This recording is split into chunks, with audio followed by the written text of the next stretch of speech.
Spirit lasts forever. I don't know if you knew this, but I'm immortal. I am. I'm going to live forever. Not on this earth. Well, yes, on this earth, but we'll talk about that another time. But I'm going to live forever. And so are you. Each of you. The question is, as is always the question, what type of life do you want to live? Because hell's still hot. It's always going to be hot. And heaven's going to be nice. And cool. Amen. It's like stepping out of your car after your AC's been running, right? I know whenever I have to go to my car, it's just like, all right, make sure I got everything. So one trip, I don't want to step out a second longer into that heat. Well, hell's much worse. I'll tell you that right now. And I don't think that's where any of us would desire to go. But that's why we fear God. And the fear of God allows us to stay focused on Him. Proverbs 9:10 says, "The fear of the Lord is the beginning of wisdom, and the knowledge of the Holy One is understanding." Thank you. It's a beautiful verse. Amen.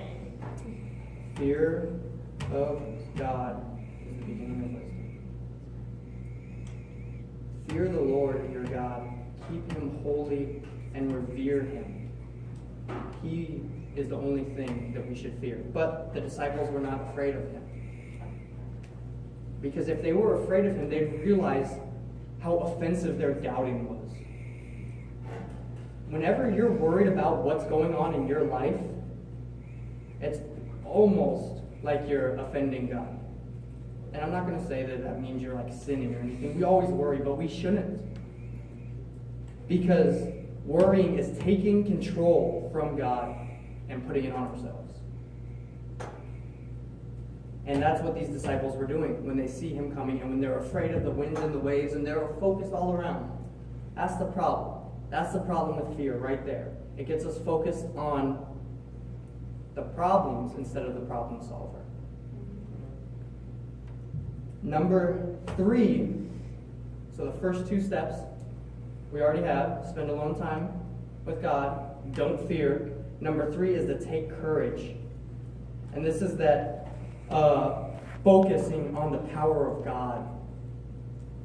Focusing on the power of God. If they weren't so worried about everything around them, if they didn't have this fear that we have so much fear about different things in our lives. If we stay focused on God, we realize that He will overcome all of them.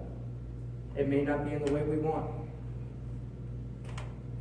It may not be in the way we like.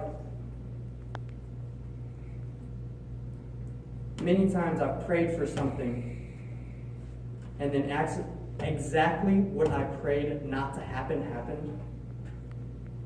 And I was devastated. And I went through it. And then months later, I'll look back and I'll be like, oh God, thank you. Whew, if I would have got my way, I would have been in trouble. It's like I'm trying to walk off the deep end away from God and thinking that that's the right decision. Like, wow, why aren't you helping me? No. When we don't want to go somewhere, that doesn't mean that it's not the right place to go.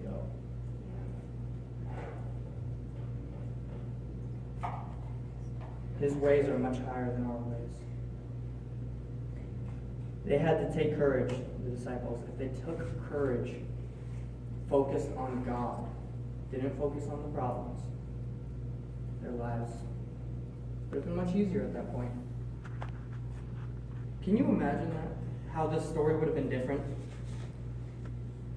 They probably would have all jumped out of the boat and followed Jesus. There would have been 12 disciples walking on the water if they were all focused on Him and not on the waves.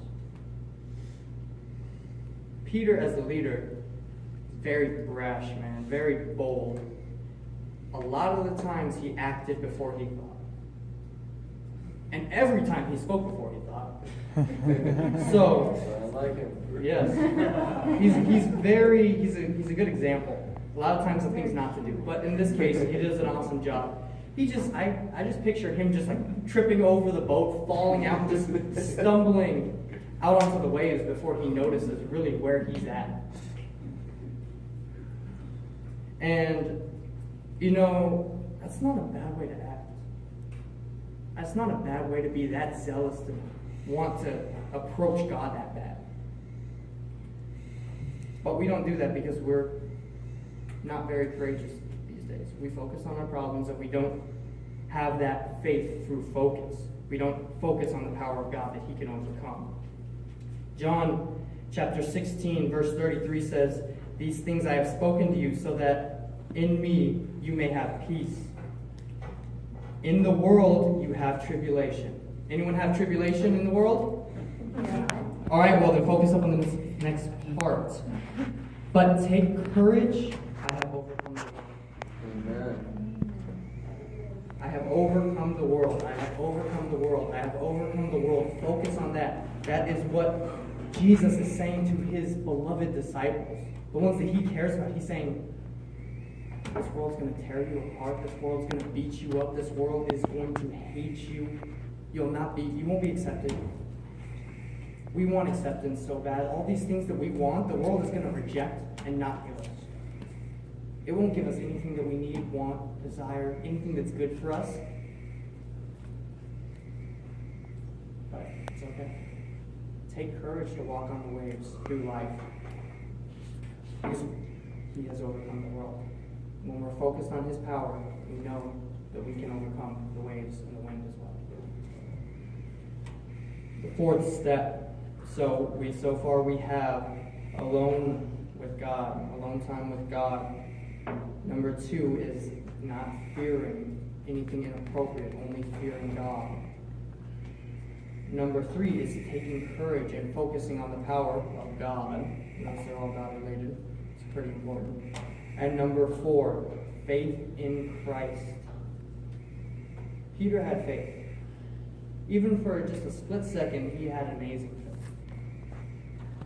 After a while, you realize, as I'm sure most of you have, that we can't walk on water.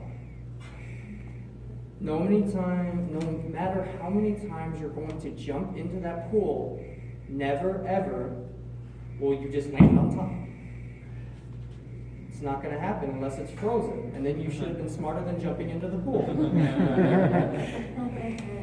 But after all, who wants to go swimming when it's that cold? But so the faith to overcome, we focus on that power God has, and our faith in that power allows us to take up that power, allows us to hold it.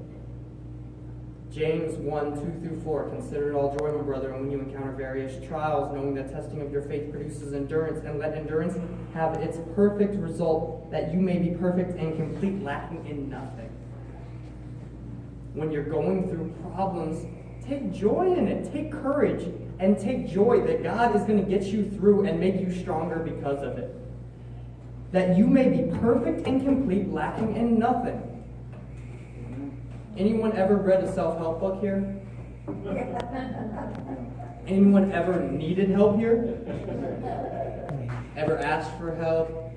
Ever couldn't quite get that bike ride down, and you realized that when your face was underneath the bike? It's most of the time when we realize, look, I should have asked for help more, or I should have. God gives us help. And he allows us to become perfect and complete, lacking in nothing, when we have faith in him. Peter had faith in him. He jumped out, found himself on top of the water, feat that no one else had ever done. It was completely human, mind you. Jesus uses cheat codes. James chapter 1, verse 6-8 shows what Peter was like after he realized he was on the waves. After he jumped out there, runs, it's like, pretty good. But then, waves, wind. The other disciples are probably like screaming in the background. Like, what are you doing? Says James chapter 1, verse 6 through 8. But he must ask, it's asking for faith. Ask in faith without any doubting. For the one who doubts is like the surf of the sea, driven and tossed by the wind. For that man ought not to expect that he will receive anything from the Lord, being a double-minded